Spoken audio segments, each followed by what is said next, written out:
muitas falas minhas aqui. E hoje eu quero então falar em Ezequiel 36, 25 a 27.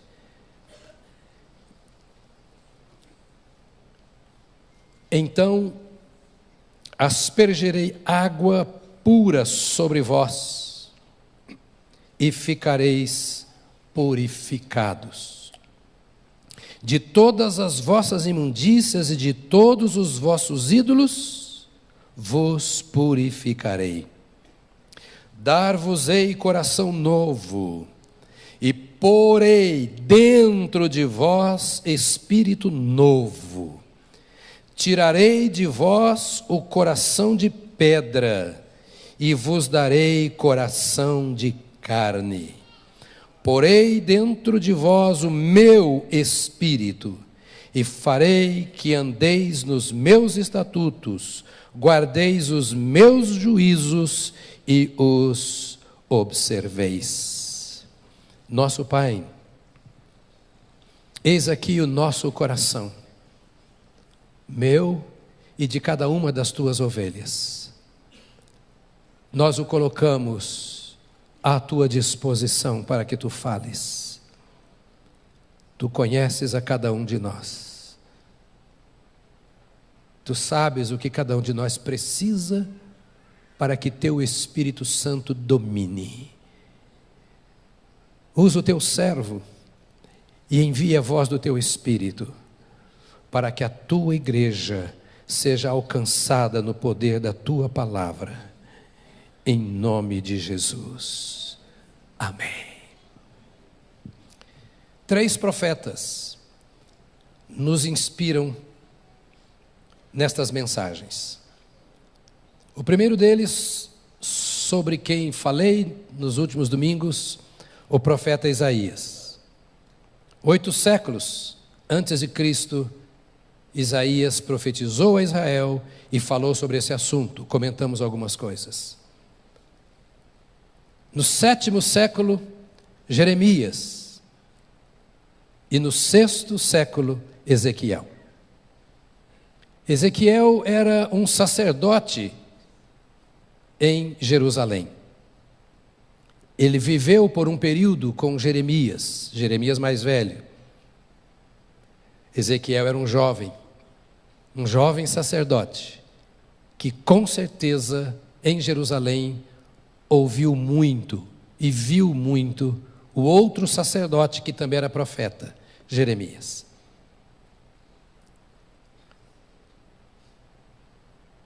Quando Nabucodonosor invadiu Jerusalém, ele levou cerca de 8.000 pessoas cativos para a terra da Babilônia. Entre esses 8.000 estava Ezequiel.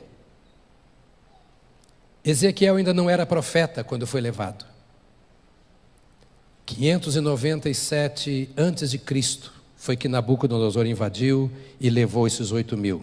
Os principais de Israel foram levados, os ricos, os intelectuais, os sacerdotes. Só aqueles que não tinham condição de sobreviver foram deixados. 5 anos depois, em 592 a.C., Ezequiel tem uma experiência extraordinária. Você pode ler isso no capítulo 1 de Ezequiel depois. E ele tem uma visão do Senhor que transforma a sua vida. Nesse 5º ano que ele estava na Babilônia, ele recebeu a sua vocação profética. Em Jerusalém ele era apenas sacerdote. Agora no exílio, o Senhor o levanta como uma voz para chamar a atenção do seu povo. Jeremias havia profetizado o cativeiro de Israel. E estava muito claro. Israel seria levado cativo como nação, porque não estava cumprindo o propósito para o qual eles foram formados como nação. Deus havia levantado Israel para ser luzeiro entre as nações. Israel deveria revelar a glória de Deus entre os povos. Você se lembra que nos primeiros capítulos, do 1º até o 11º capítulo de Gênesis, Deus tratava com todos os povos que o rejeitaram. E então o Senhor levanta Abraão, de Abraão uma nação que é a nação de Israel. E a ideia de Deus ao levantar Abraão era assim: Abraão, eu te abençoarei, eu abençoarei a tua descendência, e pela tua descendência todas as famílias da terra serão abençoadas. Quando você vai para Gênesis, no capítulo 19, no verso 5, você encontra o Senhor dizendo a Israel um pouco antes de dar a lei, no capítulo 20, dizendo: vocês serão para mim um povo sacerdotal, vocês serão meu povo e eu serei o seu Deus. Isto quer dizer, há muitas nações no mundo, mas vocês serão a minha nação específica para mostrar às demais nações como é que se serve ao Deus das nações. Então vocês serão meus sacerdotes. Vocês manifestarão este relacionamento comigo entre os povos. Mas Israel não cumpriu o seu propósito. Isaías veio falando. 100 anos depois, Jeremias vem falando. E por um período, depois de quase 100 anos, vem também o Ezequiel falando. E dizendo assim: olha, se vocês não me obedecerem, Isaías e Jeremias diziam, o Senhor diz que se vocês não me obedecerem, vocês serão oprimidos, serão levados cativos, haverá um castigo pela desobediência. Isso me faz pensar porque muitas vezes tantos crentes vivem uma vida de escravos, embora livres. Libertos, se oferecem ao erro, se oferecem ao pecado. Sendo da luz, preferem viver como se fossem das trevas. Devendo ser sacerdotes, vivem distantes do Senhor. Sendo salvos, redimidos por Cristo, passam por situações, experiências e pressões que são próprias daqueles que nunca conheceram o Senhor. A causa é porque hoje não Israel, mas a igreja foi escolhida para manifestar a glória de Deus na terra. E quando nós não cumprimos o nosso propósito, nós somos levados a situações semelhantes à situação de exílio e de escravidão. Porque parece que fomos lançados para longe do Senhor. Embora conhecendo as coisas de Deus, a palavra de Deus,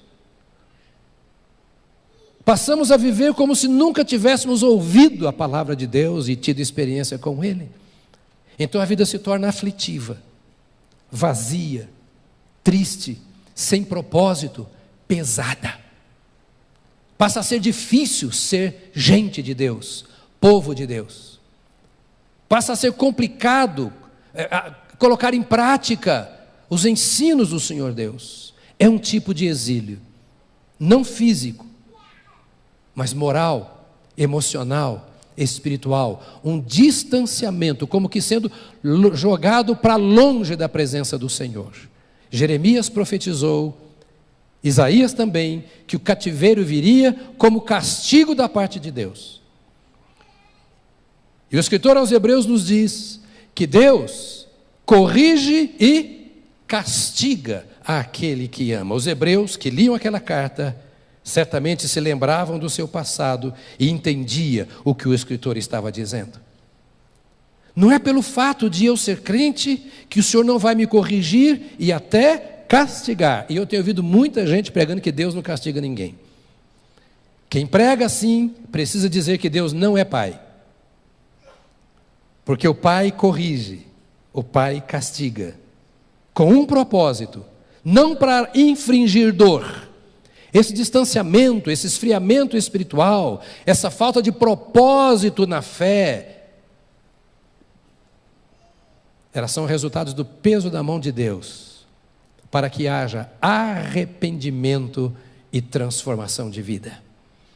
Ele não queria Israel vivendo como o mundo vivia, como Ele não quer que a igreja viva como vive o mundo. Então, aqueles momentos de aparentemente desamparo, em lugares e situações que parece que Deus não está vendo e não está participando, são cantos, quase que aparentemente becos sem saída, nos quais Deus coloca o seu povo para dizer: por que você está querendo andar do seu jeito? Era esta a palavra.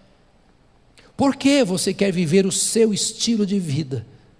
Por que você está se misturando com as outras nações, ó Israel, ó igreja, se eu te chamei como povo exclusivo meu?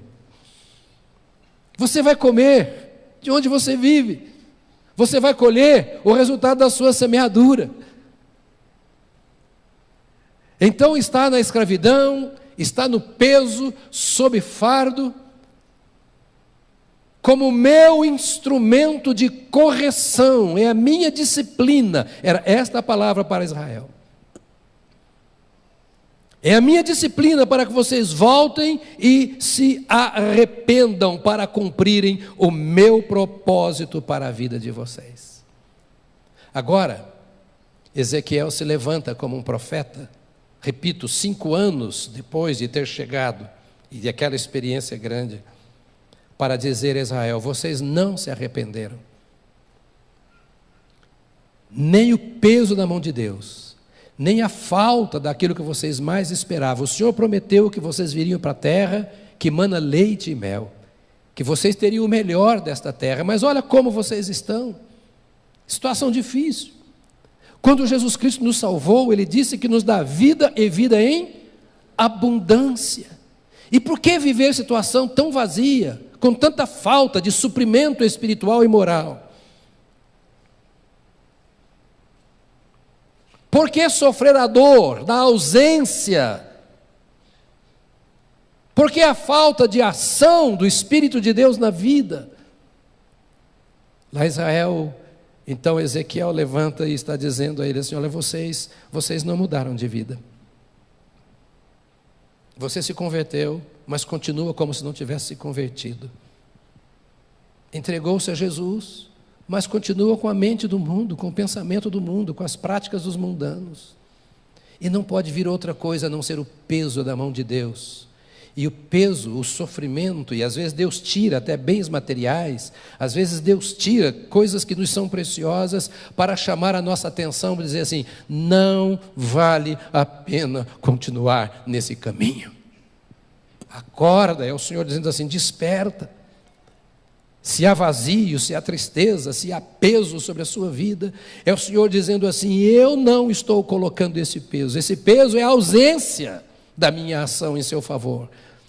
E eu estou permitindo que você perceba isso para você voltar, para você se arrepender, para que você não morra, porque se você continuar nesse caminho, você será destruído, porque é o caminho de morte. Não é porque Deus vai te condenar, não é porque Deus vai te destruir, é porque o fim desse caminho é caminho de morte.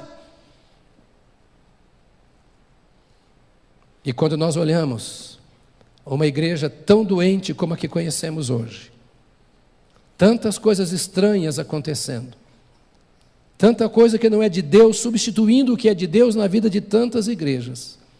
E quando nós vemos o mau conceito que a igreja tem diante do mundo,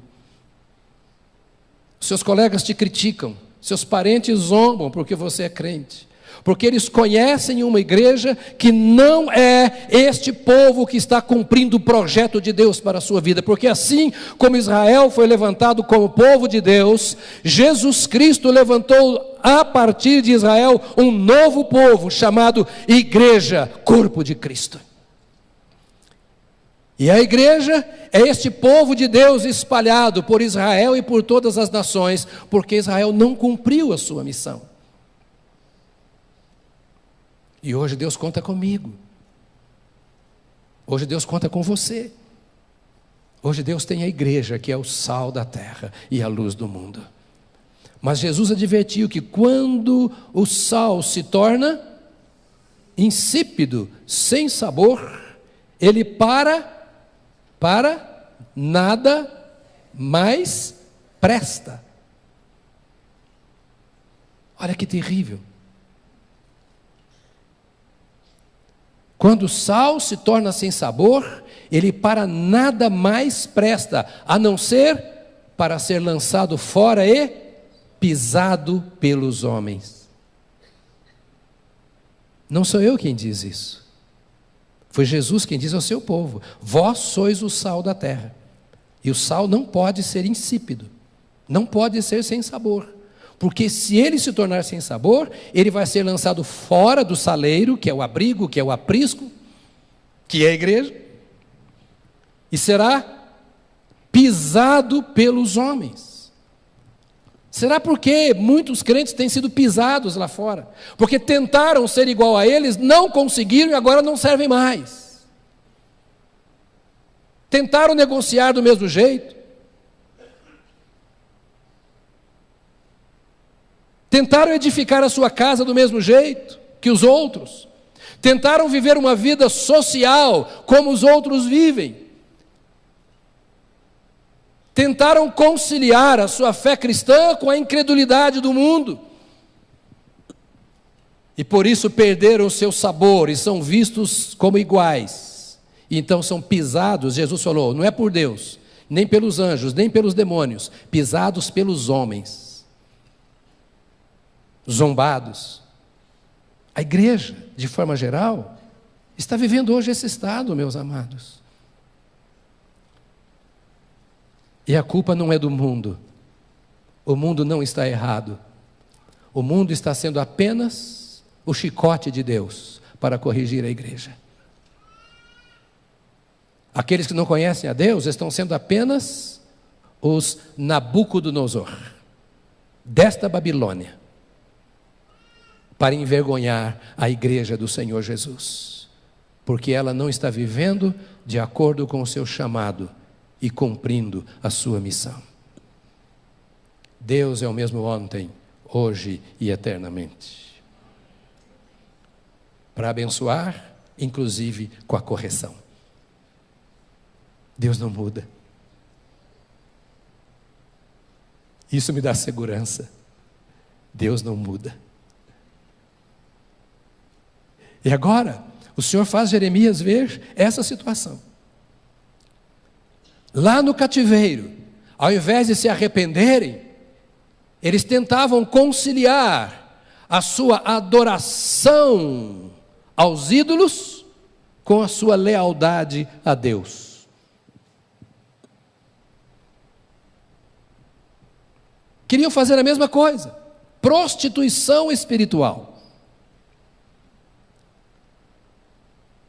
Aderiram aos deuses da Babilônia, temiam aos deuses da Babilônia, ofereciam ofertas aos deuses da Babilônia, estudavam sobre os deuses da Babilônia, falavam sobre os deuses da Babilônia, e ao mesmo tempo diziam assim: nós somos o povo que Deus escolheu para iluminar o mundo.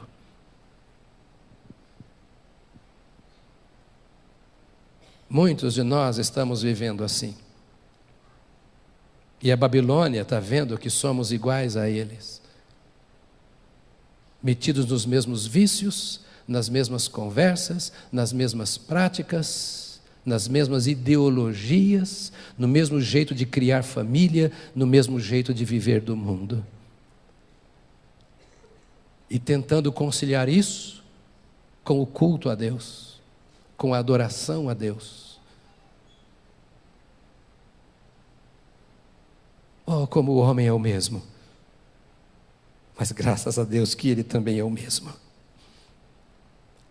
E como se isso não bastasse, muitos resistiam à mensagem moral de Ezequiel. E não só a mensagem, resistiam e perseguiam e tentavam desfazer do próprio profeta Ezequiel. O cara não sabe nada. Ele disse isso, mas não tem nada a ver com Deus. Nós somos livres. E passaram a perseguir o profeta. Graças a Deus que o profeta se manteve. E para piorar o quadro, eu estou dando um panorama desse texto lindo. Você lê um texto tão lindo e fala de coisa tão horrível. Mas porque esse texto lindo vem no contexto de um momento difícil. E até nós nos perguntamos, por que o Brasil está vivendo essa situação? Por que a igreja está vivendo essa situação? Porque a igreja é a luz do mundo. Porque os crentes que são colocados na posição de mando, seja da nação ou da empresa,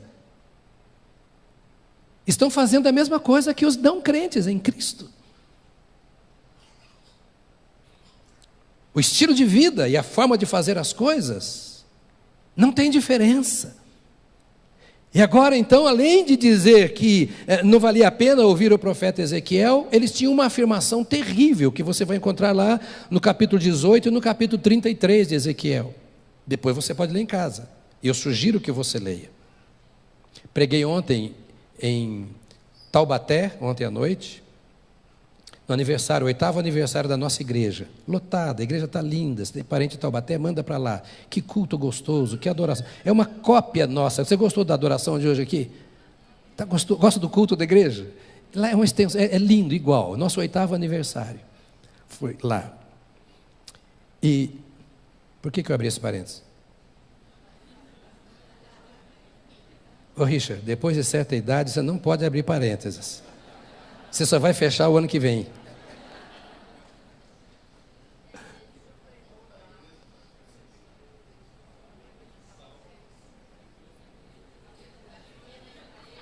Fecha parênteses, continuamos aqui. A hora que eu lembrar, eu falo para você o que eu ia falar. Mas aqui, nesse capítulo 18, do capítulo 33, nós encontramos a mais terrível afirmação que Israel fazia. Diz assim: Deus está nos castigando por causa do pecado dos nossos pais. Era o que Israel falava. Eles pecaram e Deus está cobrando o pecado de nós. Eles não assumiam o seu erro. Eles não assumiam o seu próprio pecado. Eu sou assim porque o meu pai era assim. Eu sou assim porque a minha mãe era assim. Isso é maldição de gerações. Se meu pai não fosse assim, eu seria diferente do que sou. Se meu avô, minha avó, minha bisavó não tivesse feito o que fez, eu não estaria fazendo o que estou fazendo. Era exatamente esta mensagem de Israel. Os nossos pais pecaram e Deus está cobrando isso de nós. Deus não é justo.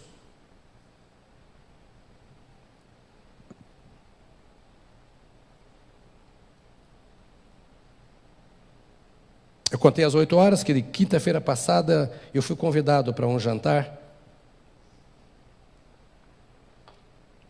na casa de uma família, e estavam lá várias pessoas e um empresário muito importante aqui de São Paulo, que eu não conhecia, e disse assim: me deram o link da sua igreja para ouvir sua mensagem. Ele é crente, batista, e disse assim: eu ouvi você, e disse assim: esse cara é um batistão, ficou no lugar de Tonini, mas ele é um batistão. Eu disse: eu acho que eu sou ainda. Eu me arrepio quando eu ouço algumas mensagens, alguns ensinos sobre quebra de maldições. Eu já passei por todo tipo de seminário que você imagina nessa área. E eu creio, em alguns casos, que nós temos que ter uma operação especial, uma cirurgia particular, com um bisturi todo especial. Mas olha para mim, a maioria absoluta, você pode não acreditar, mas quem começou o trabalho de libertação e etc., nesta área de batalha espiritual em Lagoinha, fui eu. Junto com Renata, a esposa do pastor Márcio, pastor Ronaldo, que ainda está lá, eu que formei a equipe. Eu conheço da área. Eu sou amigo de todos os que ministram isso no Brasil. Amigo pessoal, e leio todos eles e converso com eles com a mesma liberdade que eu converso com você. Mas há um ponto crítico, que é o ponto no qual Ezequiel batia. Porque a afirmação de muitos crentes é a mesma afirmação de Israel. Se meu pai não tivesse feito isso, eu não estaria debaixo dessa maldição.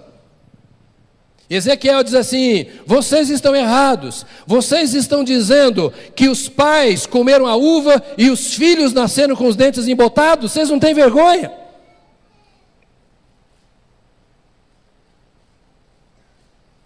E há muita gente que vive escravizado, porque está dizendo: os meus pais pecaram, e essa maldição está sobre mim. E o que Deus está dizendo ao profeta Ezequiel, para que ele dissesse ao povo,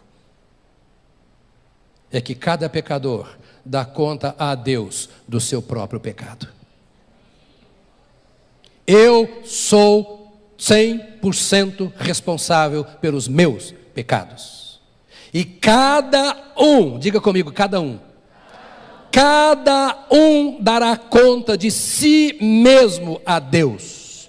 Quando eu chegar lá, Deus não vai me perguntar o que o meu pai fez, nem de bem e nem de ruim. Quando eu me apresentar diante do Senhor, Ele vai dizer para mim e para você: eu te escolhi dentre as famílias da terra para me servir, salvei você, meu filho deu a vida por você, e eu te chamo pelo teu nome. Quando você me invocava, eu sabia quem estava falando comigo. Quando você me adorava, eu sabia quem é que estava me adorando. Não era seu pai, era você. Quando você acertava, eu estava te honrando, porque você acertava. Mas quando você erra, eu espero que você se curve de mim e confesse o seu pecado e deixe seu pai em paz.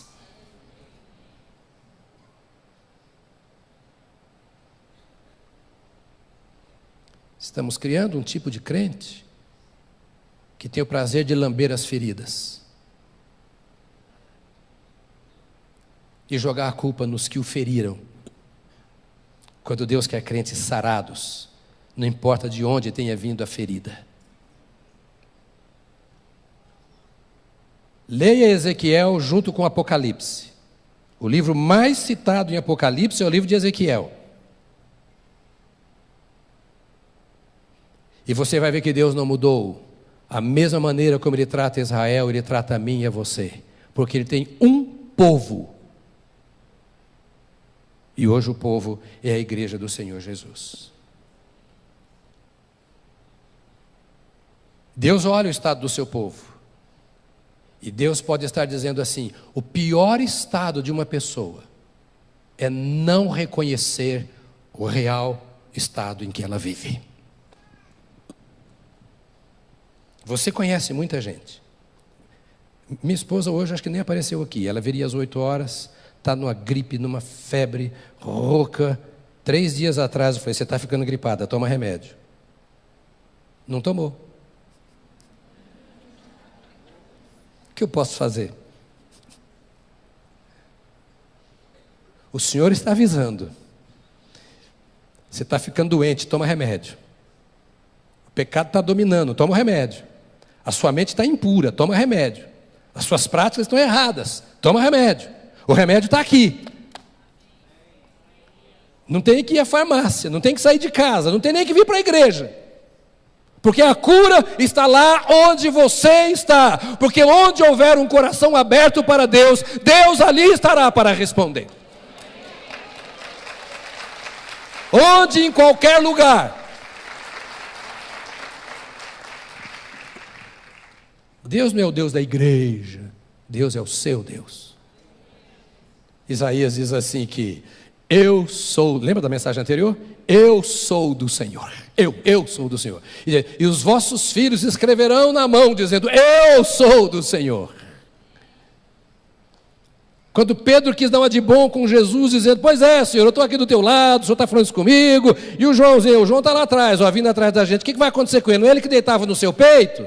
O seu amado? Capítulo 21 de João, Jesus volta para ele e fala assim: ô Pedro, se eu quero que ele fique até que eu volte, o que você tem com isso? Cuida de você. Está lá, João capítulo 21, estou traduzindo em português. Nossa igreja está bem multicultural. Fiquei feliz de ver aqui a manifestação de alegria dos africanos. Quem foi que fez assim? Você? Eu quase morri a primeira vez que eu fui na África, quando eu ouvi isso aí. Eu falei, o que está acontecendo, meu Deus, dentro da igreja? Eu estou falando isso aqui porque Deus nos trouxe, nos reuniu, nos fez para que nós entendamos que a sua graça e a sua misericórdia chamam a nossa atenção, para que encaremos o nosso real estado e cada um de nós sintamos se nós estamos sob peso, sob castigo. E se estivermos nos sentindo sob castigo, levantemos a nossa mão, graças a Deus, porque Deus corrige e castiga aquele que ama. Ele me ama, por isso eu estou vazio. Ele me ama, por isso eu estou triste, desassossegado, descontente. Não está boa a minha vida, está faltando alguma coisa. E para piorar o quadro, para eu passar para coisa boa agora, para piorar o quadro, a Bíblia diz que eles desdenhavam do Ezequiel, como que dizendo assim uns para os outros, esse cara não sabe o que fala. Acreditar num negócio desse? A gente está aqui na Babilônia, Deus nos trouxe para cá, vamos curtir isso aqui, vamos viver a nossa vida.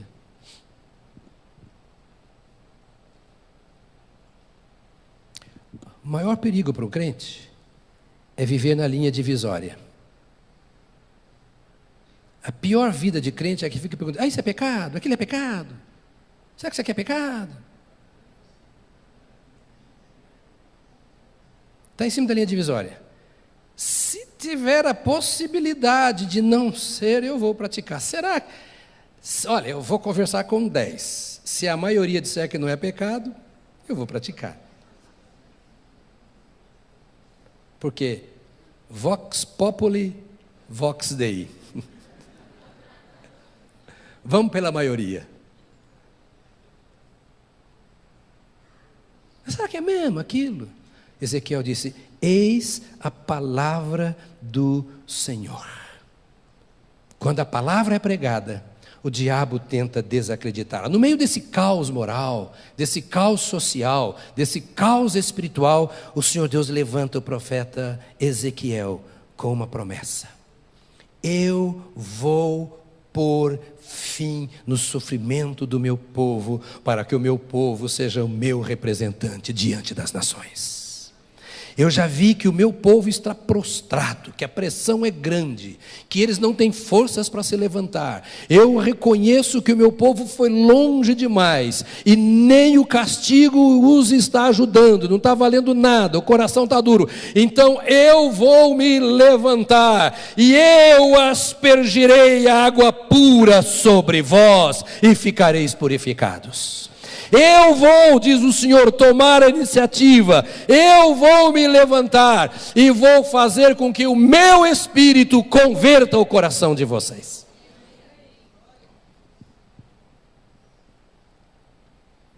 Lá no seu exílio, o Senhor está. No desconforto de uma noite insone, o Senhor está. Quando o filho se sente perturbado, assustado, temeroso, pelo estado em que se encontra, lá o Senhor está.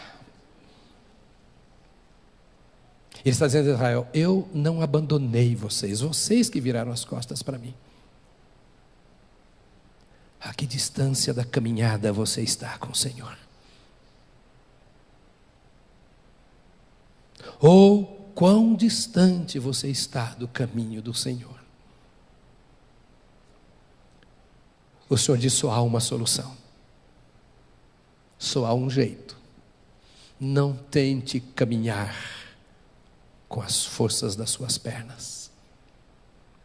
Não tente resolver o problema com o seu conhecimento. Se está prostrado, não tente se levantar com a força do seu pensamento. Não adianta guardar boas memórias. O Senhor diz, só tem uma resposta. É você ficar debaixo da água que eu vou derramar.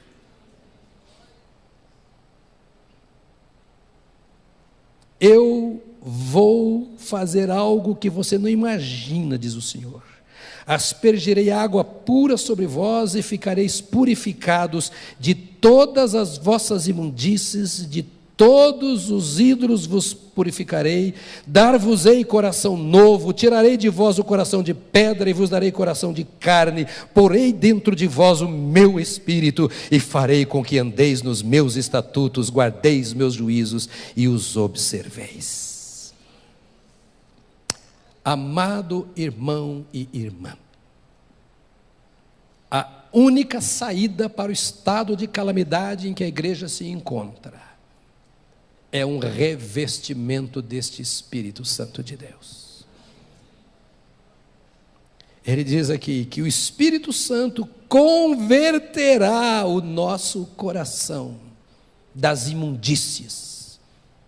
Israel estava vivendo o mesmo lixo que o mundo vivia. E muitos crentes estão assim também. E o Senhor diz, você não vai conseguir. Boa vontade não adianta. Remédio não te tira disso. Psicólogo não te tira disso. Conselheiro matrimonial não te tira disso. Pastor não te tira disso. Igreja não te tira disso. Só tem um que te tira dessa situação miserável e imunda em que muitos crentes se encontram. O Espírito de Deus se movendo em seu interior. O Espírito de Deus agindo em sua mente, o Espírito de Deus tocando o seu coração, o Espírito de Deus aquecendo a sua alma, o Espírito de Deus inflamando o seu ser. Só há um jeito, estas águas purificadoras do Espírito descendo sobre a sua vida, e só Deus pode aspergir sobre você essa água.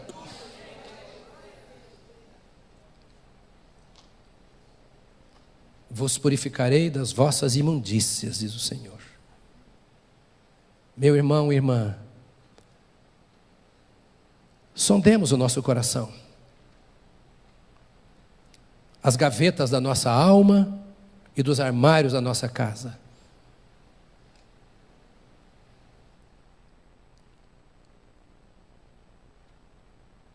Sondemos os nossos olhos. Encaremo-nos perante o espelho. E nos vendo ali, façamos uma afirmação e uma pergunta. A afirmação primeiro: eu sou do Senhor. Eu sou do Senhor. Vamos dizer juntos? Eu sou do Senhor. E a interrogação depois.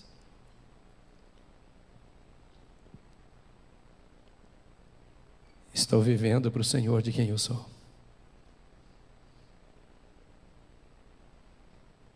Vos purificarei das vossas imundícies, dos ídolos para Deus. Ídolo é tudo aquilo, você sabe, que ocupa o lugar de Deus. Pode ser o cônjuge, o filho, o trabalho, o diploma, o status, o dinheiro, o orgulho, a vaidade, a arrogância.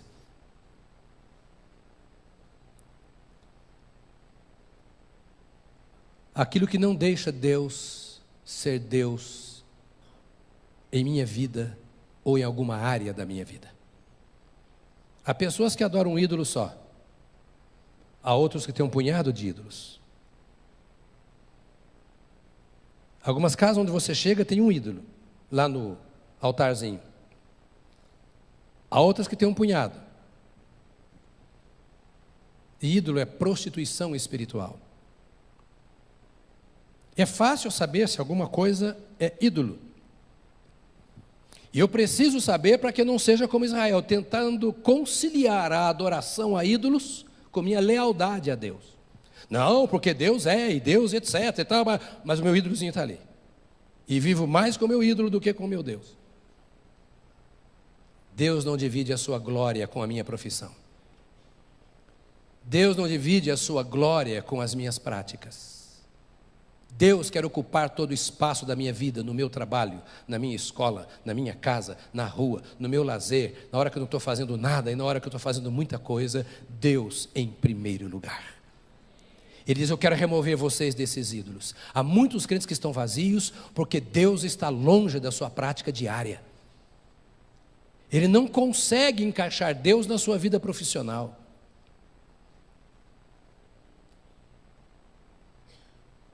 Ele trabalha o dia inteiro por causa da crise, sob a força de remédios calmantes, porque Deus não tem espaço para falar ao coração e dar a direção a tomar ou a calma, até que a tempestade passe.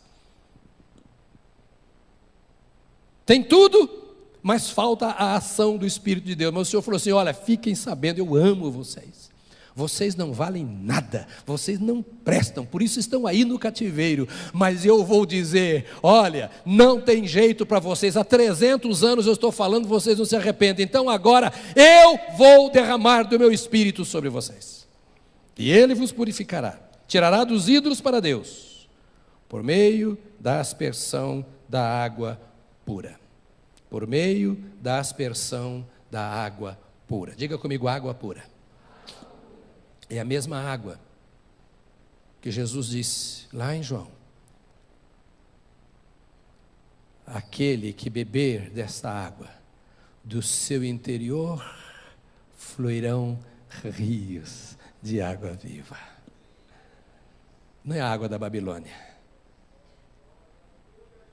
Não é a água da Babilônia. Eu vou parar por aqui. Depois nós continuamos. Mas eu vou parar por aqui dizendo para você: ouça a palavra profética. Deus vai derramar a água. Deus vai derramar a água.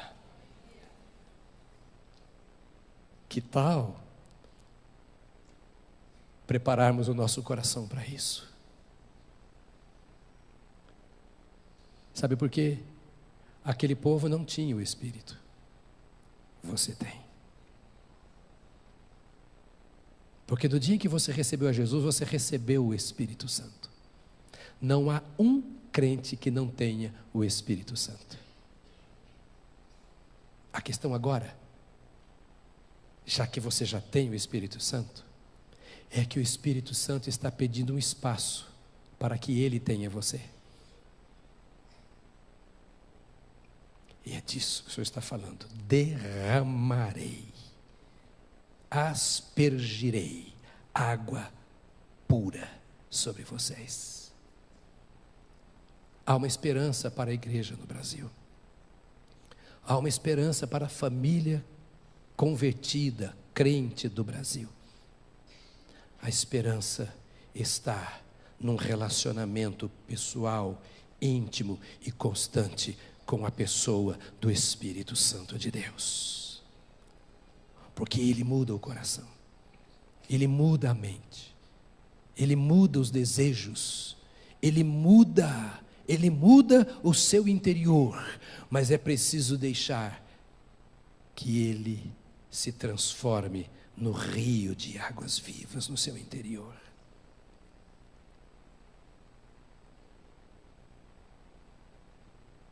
Como é que você está vivendo? Farto? Vida abundante? Fica de pé nesta hora. Nós vamos cantar juntos. E depois nós vamos orar. Mas antes de cantar e de orar, enquanto eles se preparam, eu queria, não sai agora não, eu queria que você dissesse para o irmãozinho do seu lado, para a irmãzinha do seu lado, diga assim: a mensagem não terminou. Essa é uma história sem fim.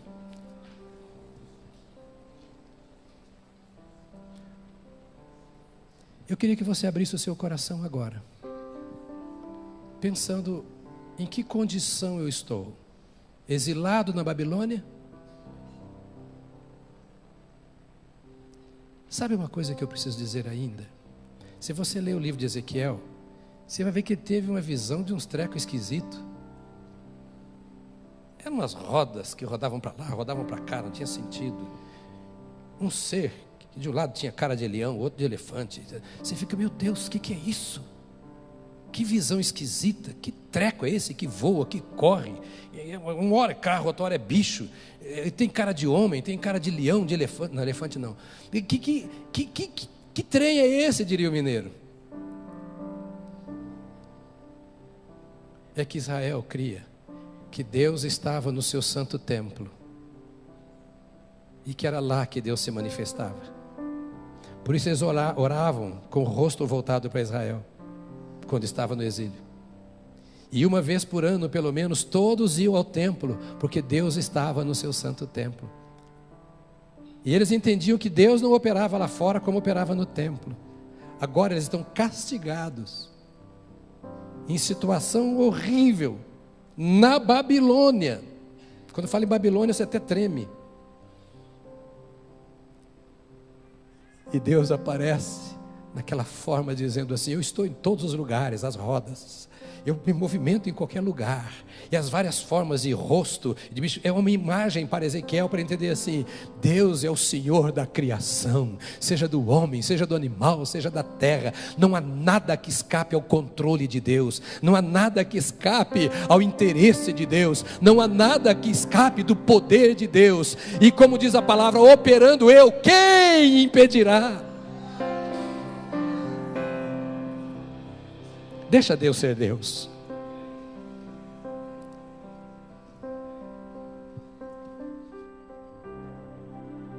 Cante com seu coração essa oração ao Senhor.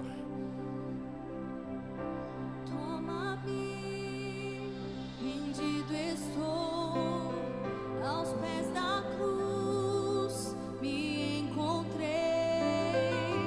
O que tenho te entrego, ó Deus.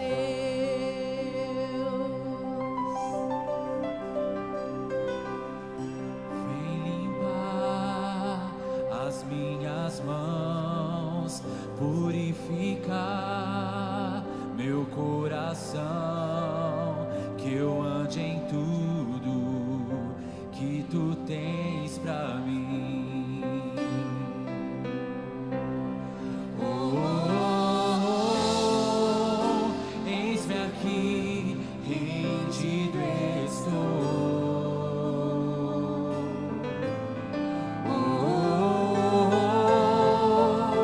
Eu sou teu e tu és meu,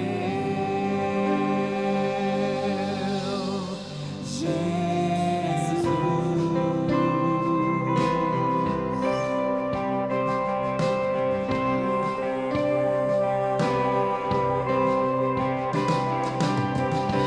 Meus momentos e os dias meus, Meu respirar e o meu viver, que sejam todos pra ti, ó Deus. Oh, oh, oh, eis-me aqui, rendido estou. Oh, eu sou teu e tu és meu,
Eu sou teu e tu és meu.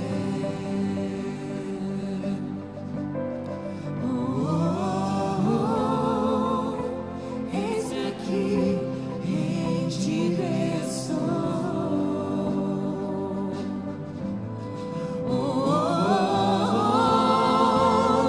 Eu sou teu e tu és meu. Minha vida dou a ti, Senhor. Rendido a ti estou e pra sempre cantarei. Faz em mim o teu querer. Minha vida dou a ti, Senhor. Rendido a ti estou e pra sempre cantarei. Faz em mim o teu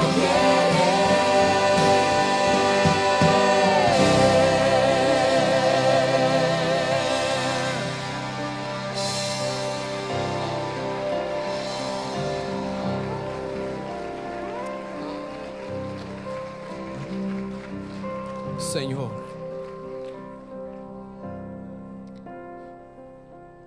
olha para nós aqui nesta manhã de forma especial.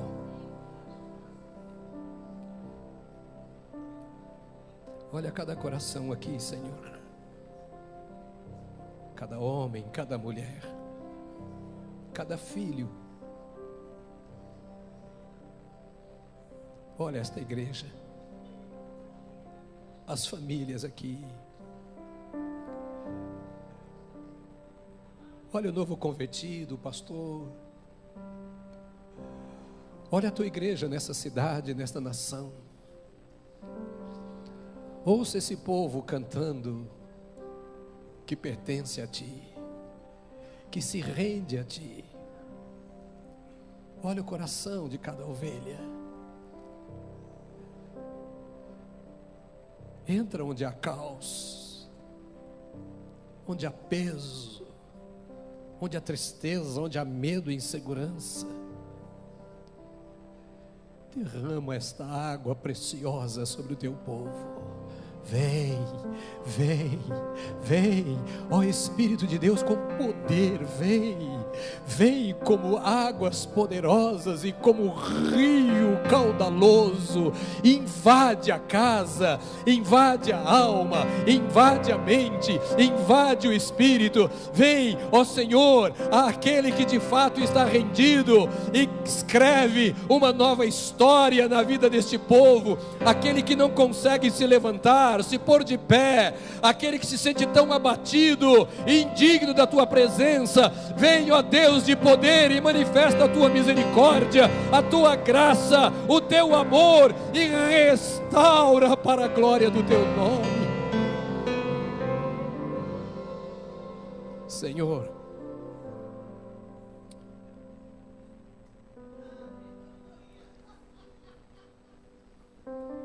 sopra sobre a tua congregação.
Jesus, vem, Espírito de Deus, e sopra, sopra, sopra. Quebra, quebra, quebra, quebra, quebra. Conquiste os corações para ti, Senhor. Conquiste os corações, as mentes. Limpa, limpa, limpa, lava, lava. Lava, Espírito de Deus, lava. Enche de ti.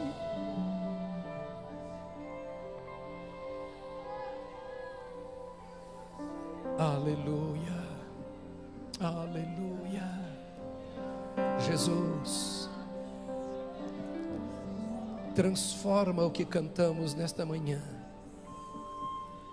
na mais doce, pura e verdadeira realidade na vida de cada um dos teus filhos. Minha vida dou, eu me rendo a ti. Eu me entrego a ti. Renova os teus filhos em experiências profundas contigo. Vem, entra na Babilônia, entra também na casa que é tua. Move-te, ó Deus, no teu santo templo,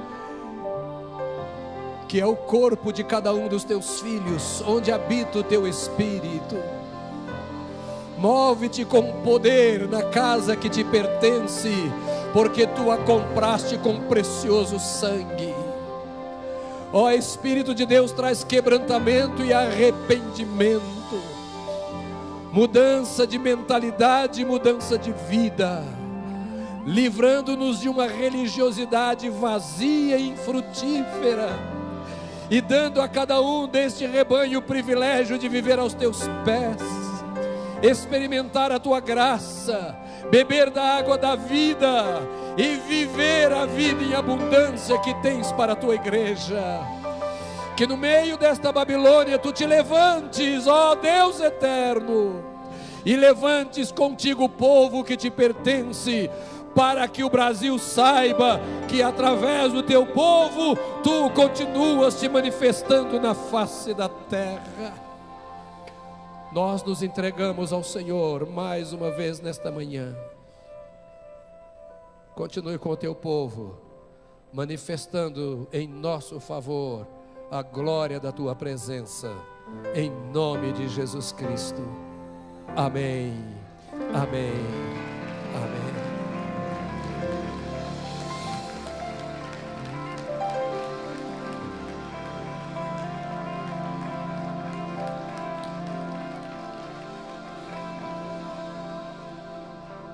Que Deus te abençoe.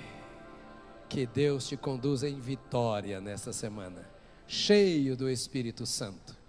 Se você quiser cooperar com as crianças do seu projeto missionário, abençoe comprando lá por R$5 o que eles pediram, aquele cofrinho onde elas vão colocar suas ofertas para missões. Deus te abençoe.